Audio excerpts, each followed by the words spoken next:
Gihingusgan karon sa Department of Health sa Rion City, human miabot na sa 556% ang pagsaka sa mga kaso sa tipdas sugod sa Enero 1 hangtod sa Oktubre 20 karong tuiga. Giangkon sa DOH-7 apektado ang ilang pamakuna sa tipdas tungod sa kontrobersya sa Dingvaxia.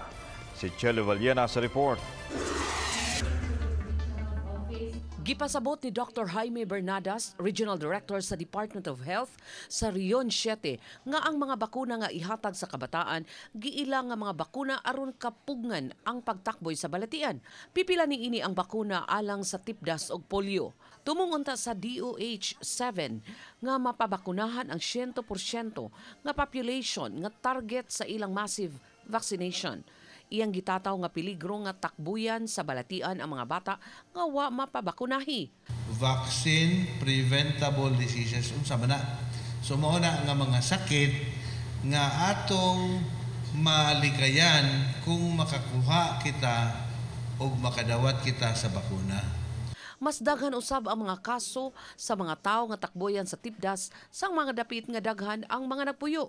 Usa ang dakbayan sa Subo nga adunay labing menos nga populasyon sa napabakunahan og tipdas.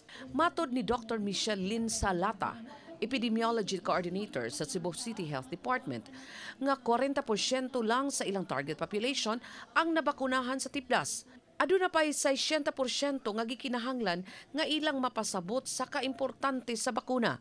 Iyang giangkon nga apektado ang ilang pamakuna sa tipdas sa kontrobersiya sa Dengvaxia. Ang dengue vaccine nga gitumbok nga hinungdan sa pagkakalas sa pipila ka mga bata nga nagka-dengue ug nabakunahan niini. Importante gid siya nga kanang mapahibaw bitaw gyud dito sa grassroots nga kanang kuan i-separate gito nato ang issue sa Dengvaxia kay lahi gid ni siya. Ang nag-agi nga immunization sa Dengvaxia aduna lay mga komunikasyon nga wala mainsakto sa pag-interpret.